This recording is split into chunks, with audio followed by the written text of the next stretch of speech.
それではスマホトランペットの無料インストール方法や使い方及びシステム要件等についてご説明します。スマホトランペットは30日間の無料使用期間を設けています。30日が経過する前に Google からメールが届きますので、そこで解約いただくと費用は発生しませんので安心してお試しください。詳しくはコンテンツを定期購入でググっていただくと、このサイトが開きますのでご確認ください。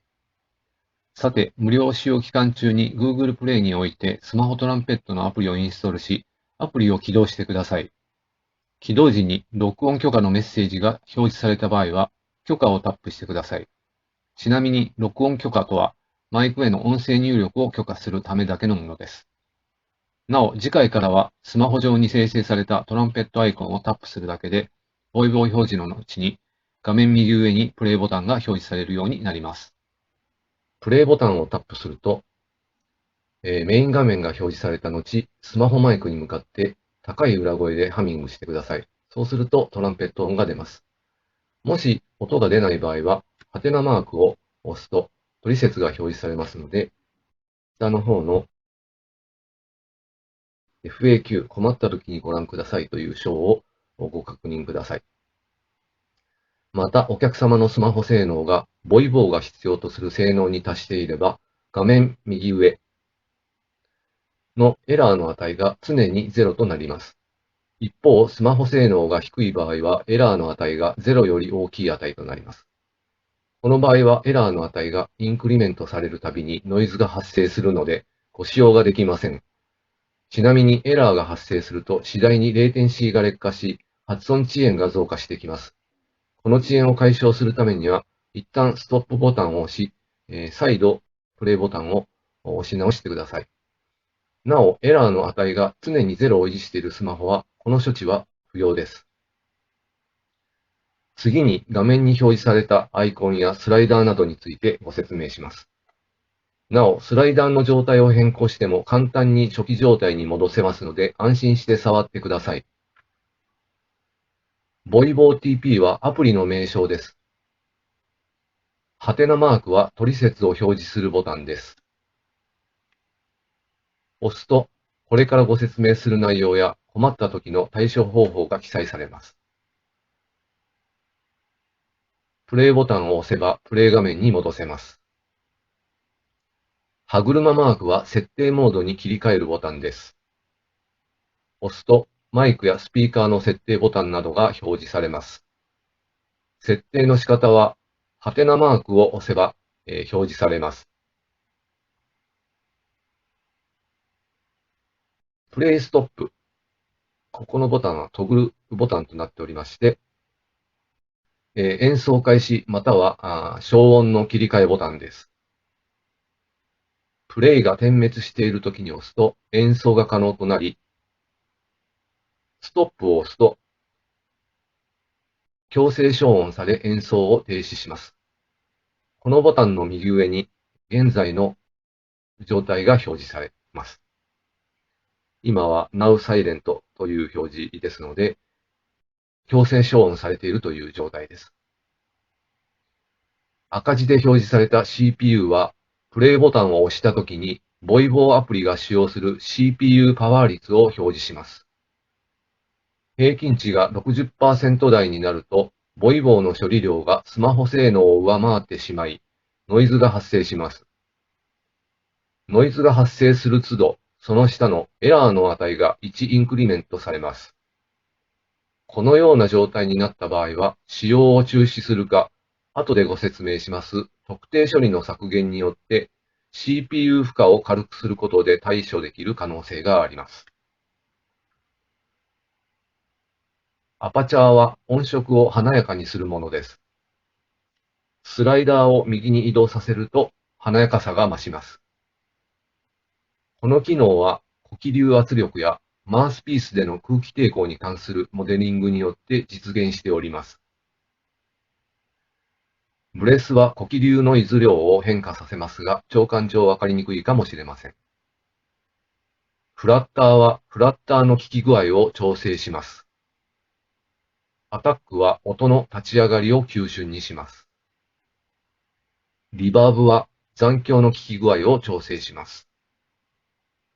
オクターブはオンするとピッチが1オクターブアップします。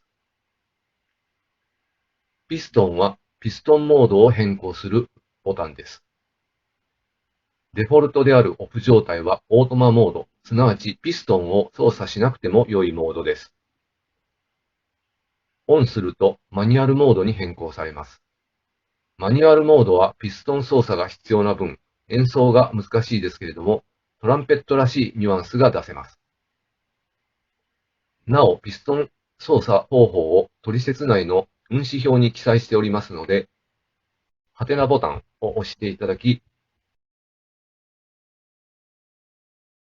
このあたりですね。このあたりに、書いておりますので、ご参照ください。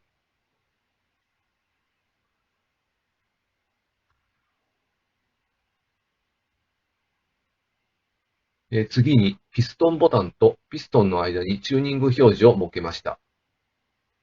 ハミングを入力すると、ピッチ抽出不能表示から検出したハミングのピッチ表示に変化します。ちょっとハミングを入力してみます。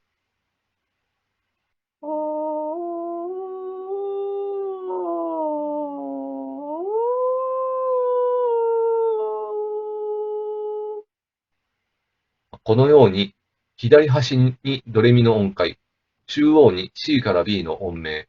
右端に運指、すなわちピストンを押さえる位置が表示されます。なお、このチューニング表示機能は、楽器のチューナーやボイトレツールとしても活用できます。次に、キーはトランスポーズ機能。例えば、カラオケ伴奏の音程調整のようなもので、マニュアルモード時においてのみ意味のある操作となります。B フラットトランペットの楽譜通りに演奏したい場合は、初期値である A シャープ3、B フラットのままにし、ピアノの楽譜通りに演奏したい場合は、2段階右に移動させてください。もしその楽譜の音程が皆さんの声に合わない場合、適当に音程を上げ下げされると思いますが、それに合わせてキーも上げ下げすれば、元の楽譜通りの運指で演奏ができます。一方、楽譜を参照しない方は、先ほど説明したチューニング表示を見ながら、最も歌いやすいキーに設定してください。例えば、ドにしたい音程でハミングしてみて、仮にレが表示された場合は、キーを2つ上げれば、ドが表示されるようになります。なお、冒頭で申しました通り、キー操作はオートマモードでは不要です。次に、設定モードについてご説明します。歯車ボタンを押せば、設定モード表示になります。APIs はデフォルト設定の A オーディオのままで OK です。レコーディングデバイスはマイクの設定です。通常はオートセレクトで OK です。変更したい場合は、緑色の部分をタップし、選択メニューが表示されますので、適当に選択してください。プレイバックデバイスはスピーカーの設定です。通常はオートセレクトで OK です。パラメータセッティングは、プレイ画面上の各種パラメータ値のセーブロードを行います。イニットパラメータロードは、プレイ画面上のスライダーなどを初期値、すなわち出荷状態に戻したいときに押してください。続けて下記のカレントパラメータセーブを押すと、初期値がセーブされるので、次回起動時は初期値のパラメータからスタートします。カレントパラメータセーブは、プレイ画面上でスライダーなどを変更し、その状態を次回起動時に反映させたいときに押してください。カレントパラメータロードは、プレイ画面上でスライダーなどをいろいろ変更してみたけれど、やっぱり前回セーブした状態に戻したいときに押してください。Do Nothing は画面を切り替えたときに、自動的にこのラジオボタンがチェックされるものですので、触る必要はありません。CPU 負荷の削減スイッチは、プレイ画面の右上のエラー値が1以上になった場合、これらのスイッチを押すことで、エラーの発生を抑制できます。当然ながら削減した機能が使用できなくなりますので、演奏画面を表示させると、削除した機能が消去されます。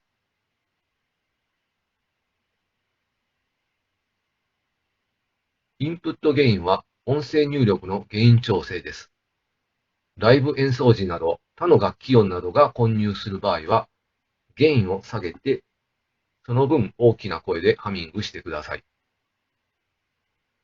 最後にスマホのシステム要件などについてご説明します。タブレットを除く Android 系のスマートフォンが対象となります。ただし Android バージョンが 8.1 以上であることが必要です。Nexus 5X と Pixel 4でテストを行った結果、Pixel 4のみ正常動作を確認しました。平均 CPU パワー率が 23% だったので、相当余裕があります。発売時はお試し期間を設定しますので、数十秒程度エラー値が0を維持できているかどうかをご確認いただき、使用可能かどうかをご判断してください。以上ですが、ご不明点がありましたら、私のホームページの問い合わせフォームにご連絡ください。